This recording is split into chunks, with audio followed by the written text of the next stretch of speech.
Welcome, स्वागतम। तैयार हो जाइए जातिगत जनगणना के बारे में जानने के लिए। बिहार में जातिगत जनगणना का आगाज एक तरह से नया सामाजिक भविष्य लिखने की ओर बढ़ता कदम है। बिहार में जाति आधारित सर्वेक्षण 7 जनवरी से सभी 38 जिलों में शुरू होगा। इस सर्वेक्षण में पर्यवेक्षकों और वरिष्ठ अधिकारियों के अलावा लगभग 5.24 लाख सर्वेक्षक और सहायक शामिल किए गए हैं। ज़्यादातर शिक्षक, कृषि समन्वयक, रोजगार सेवक, विकास मित्र, क्लर्क, मनरेगा कर्मचारी और आंगनबाड़ी सेविकाओं, सहायक, टोला सेवक, ममता और आशा कार्यकर्ता, जीविका दीदी और विभिन्न एजेंसियों के अन्य कर्मचारियों को भी इस बड़े काम में शामिल किया गया है। पहले चरण में बिहार के तमाम घरों को सूचीबद्ध करने का काम होगा। घरों का लोकेशन या नक्शा भी दर्ज किया जाएगा और तमाम अधिकारियों को ऑनलाइन प्रकाशित किया जाएगा। मार्च-अप्रैल से प्रस्तावित दूसरे और निर्णायक चरण में लगभग 26 तरह की सूचनाएं दर्ज होगी, जिसमें तमाम तरह के सामाजिक, जातिगत, आर्थिक आंकड़े शामिल होंगे। यह आंकड़ा एक तरह से बिहार का पहला विस्तृत भौगोलिक सामाजिक सर्वेक्षण होगा। जाति के मामले में बिहार के पास स्पष्ट आंकड़े होंगे, जिनके आधार पर विकास योजनाएं लागू करने में सुविधा बढ़ जाएगी। बिहार में विगत 2 वर्ष से जातिगत जनगणना की मांग चल रही थी। सभी दल इस गणना को लेकर सहमत थे, पर केंद्रीय स्तर से मंजूरी नहीं मिल रही थी। तब बिहार सरकार ने अपने दम पर गणना का बीड़ा उठाया।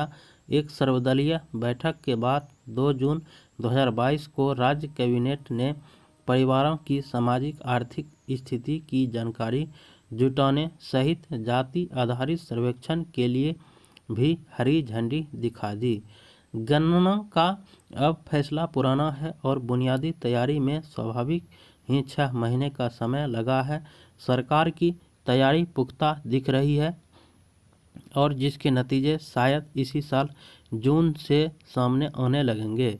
जाति एक सत्य है और बिहार जैसे पिछड़े व तेजी से विकासशील राज्य में पुख्ता आंकड़े बहुत जरूरी है।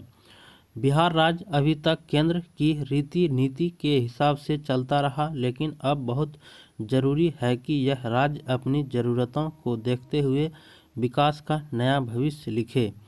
पिछले 50 वर्ष में बिहार और दूसरे विकसित राज्यों में फासला बहुत बढ़ गया है। तमिलनाडु की नीति बिहार में 16 आना कारगर नहीं हो सकती।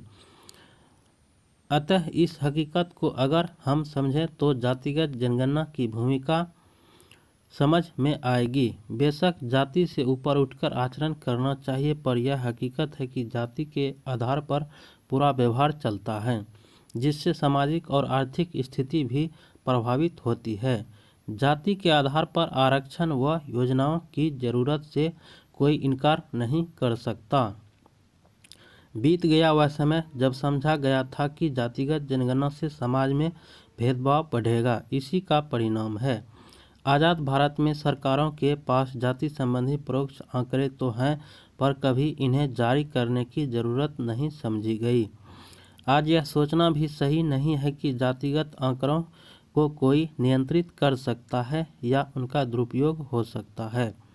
विकास की एक बुनियाद तो देश में खड़ी हो गई है। अब जरूरत है कि जो लोग अभी भी वंचित हैं उन तक पहुंचा जाए। बिहार में जातिगत जनगणना के आंकड़ों से अगर वंचितों को सकारात्मक लाभ होता है तो पूरे देश को इस दिशा में आगे बढ़ने की प्रेरणा मिलेगी।